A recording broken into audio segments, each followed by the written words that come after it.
Before the borders were drawn, before nations were named, there were monuments carved into cliffs, raised towards the heavens, etched into the earth by hands, guided not just by skill, but by faith, ambition, and mystery. These are not just structures, they are storytellers. They whisper of vanished empires, revolutions that shook the world, and dreams that defies gravity and time. In this episode, we cross oceans to Americas and beyond, from cities carved into mountains to modern marvels that stand as beacons of freedom and faith. We uncover the secrets and splendor of the world's most iconic monuments.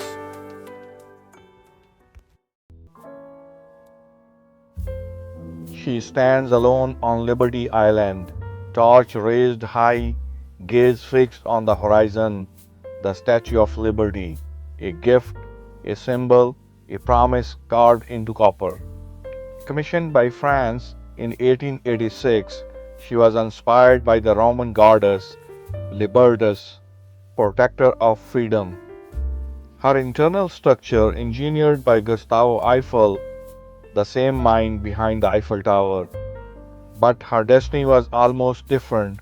She was originally designed for Egypt's Suez Canal, a lighthouse of liberty in the east.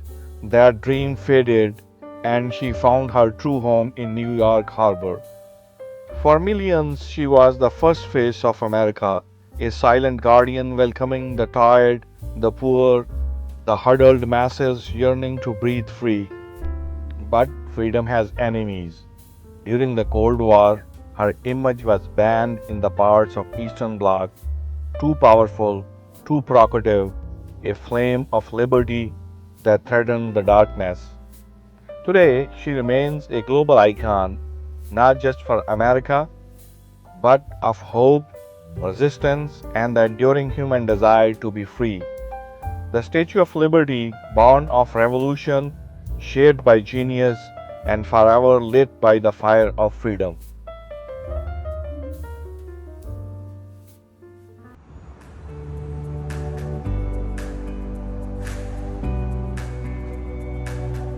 High above Rio de Janeiro, where clouds drift like whispers and city pulses with life, stands a figure carved not just in stone but in spirit. Christ the Redeemer, arms outstretched not in judgment but in eternal welcome. Conceived in 1850s, born from faith and revived by urgency, the statue rose from the mountaintop like a prayer cast in stone. Thousands of soapstone tiles, each a triangle, each a testament, were laid by the hands that left behind secret signatures, a mosaic of devotion hidden in plain sight. Then came the star. In 2014, lightning split the sky and shattered a finger, but the statue did not fall. It stood, scarred, defiant, as if challenging the heavens themselves. During the Brazil's military dictatorship, Christ the Redeemer became a silent witness, his image used in propaganda, his silence echoing through years of repression. Struck by lightning, scarred by time, still standing, Christ the Redeemer is more than stone and steel. He is a beacon of hope, of controversy, and enduring faith.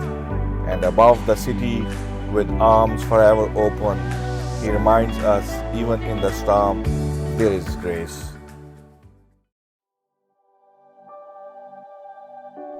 Four faces stare out from granite, immense, immovable, etched into the heart of the Black Hills.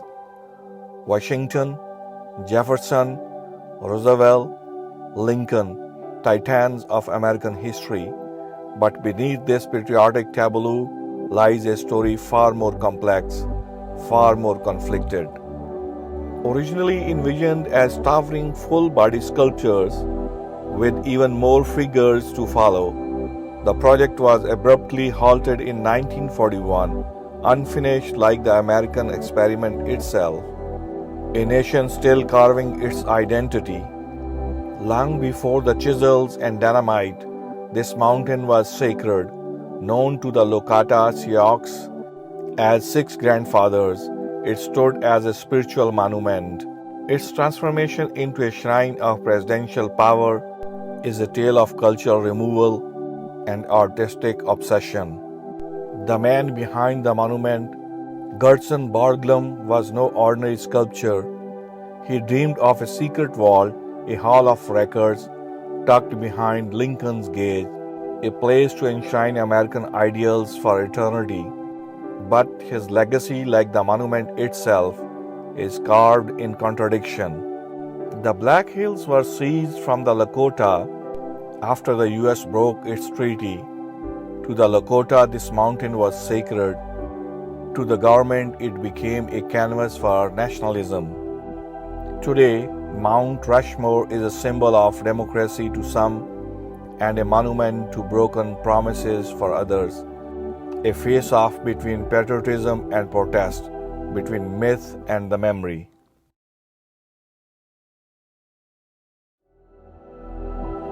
Where the Pacific meets the land, a ribbon of steel stretches across the void, defying fog, earthquakes, and time itself. The Golden Gate Bridge, born in 1937, once the longest suspension bridge in the world, forever one of the most iconic. It rose during the Great Depression, a beacon of hope forged in hardship, but beneath its elegance lies a darker truth. 11 men fell to their deaths, 19 were caught by safety net, earning a grim nickname, the Hallway to Hell Club. The bridge became a symbol of American imagination and creativity and a sight of sorrow, with one of the highest suicide rates of any bridge on earth. It has witnessed silent tragedies for decades until a barrier was finally built to save lives. Today, it is more than infrastructure. It is a cinematic legend, a moment of resilience, a gateway to dreams and to memories that linger in the mist.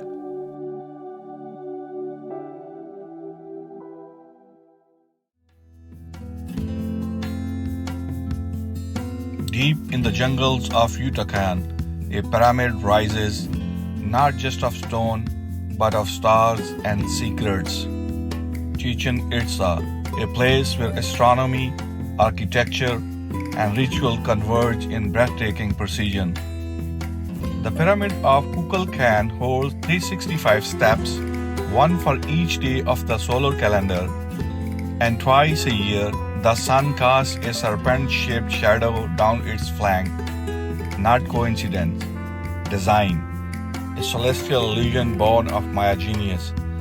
Beneath the pyramid lies a cenote, a sacred sinkhole. Within its depth, gold, jade, and human remains, offering to the gods or sacrifices to the faith. Chichen Itza was no ordinary city. It was a cosmic calendar, a portal to the heavens. But its discovery came at a cost. Sacred relics were plundered, artifacts scattered across foreign museums, reverence gave way to exploitation. Today, the pyramid still aligns with the equinox, still casts a serpent shadow, but beneath the spectacle lies a deeper truth. The cenote remains sacred, the land hallowed, yet the site is commercialized, misunderstood, and often stripped of its soul.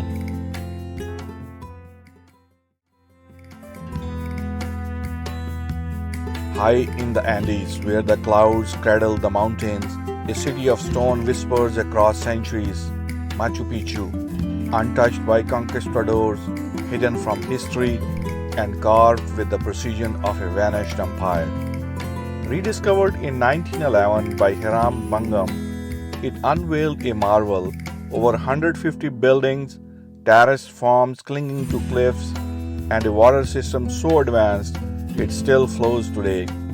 At its heart stands the Intihuatana, the hitching post of the sun, a sacred stone believed to be marked solstice to tether the heavens to the earth. Was this a royal retreat, a spiritual sanctuary, or something more cosmic.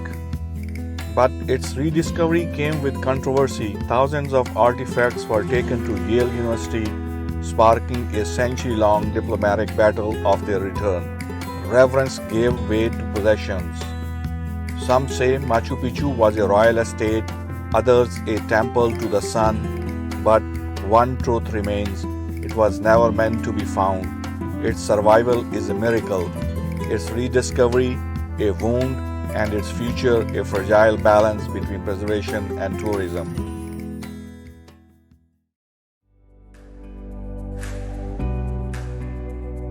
Across the wind-swept plains of Easter Island, giant faces gaze towards the horizon, silent, solemn, eternal. The Moai, carved from the volcanic stone, moved by mystery. Some say they walked upright, guided by ropes, ritual, and reverence. They are silent sentinels of a lost world, but their story is not just one of wonder. It is one of a collapse, deforestation, overpopulation, tribal warfare.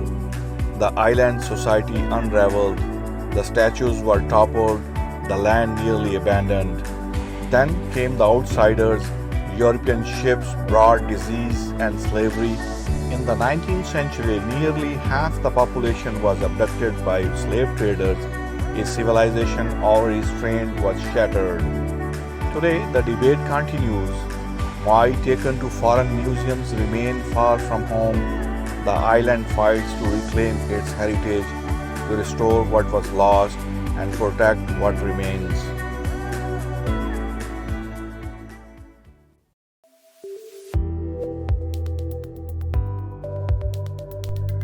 In the heart of Barcelona, a basilica rises, not built but grown, like a forest of faith.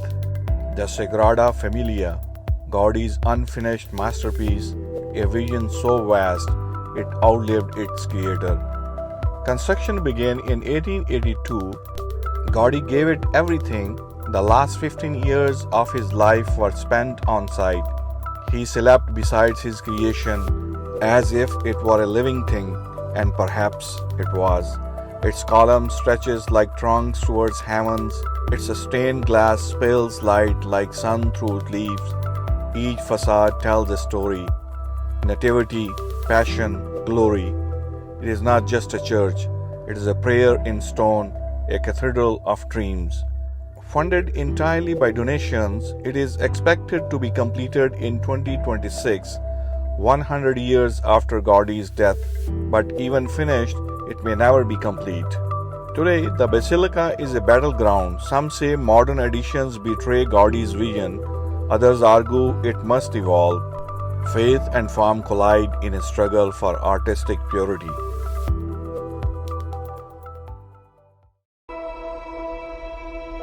In the heart of Rome, a monument rises from the ashes of empire, the Colosseum. Colossal, eternal, unforgiving, built in just 8 years, it became the stage for blood and glory. Gladiators, naval battles, public executions, a theater of life and death. A retractable awning. The Valerium once shaded 50,000 spectators. Beneath it, slaves fought for freedom, warriors battled for fame. Some became legends, others became martyrs. When the empire crumbled, the Colosseum transformed. It became a shelter, a workshop, a shrine, a place where entertainment met execution, and where history still echoes in stone. Rome's Colosseum, built for spectacle, soaked in blood, but the games were more than sport. They were political theater, a tool to distract the masses, to glorify power, to remind the people who ruled. Later, popes claimed the Colosseum as a sacred ground, a symbol of martyrdom, a monument to faith rising from the ruins of brutality. Today, it draws millions, a tourist attraction, a relic of Rome's dual legacy: grandeur and cruelty, beauty and blood.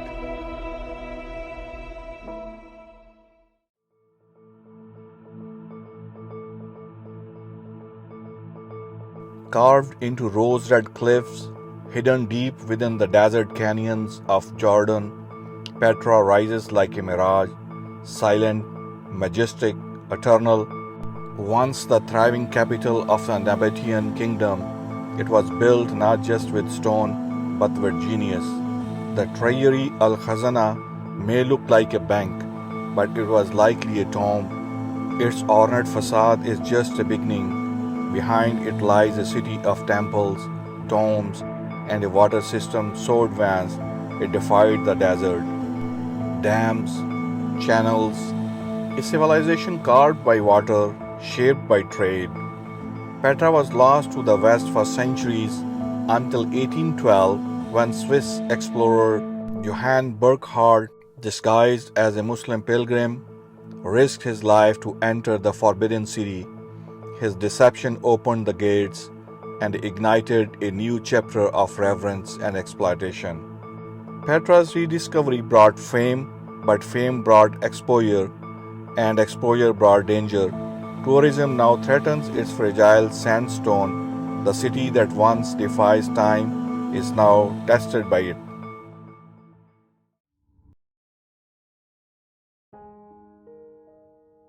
These monuments are not just stone and steel. They are heartbeat of history, echoes of ambition, resilience, and imagination etched into the earth. They remind us that humanity's greatest achievements were not merely built, they were believed into existence, dreamed, dared, delivered. So, whether you stand beneath a towering statue or walk through ancient ruins, remember this: you are not just a visitor, you are a part of story. This concludes our three-part series of the world's most beautiful national monuments that one must visit. And now it's time to say goodbye. So don't forget to like, share, and subscribe for future adventures.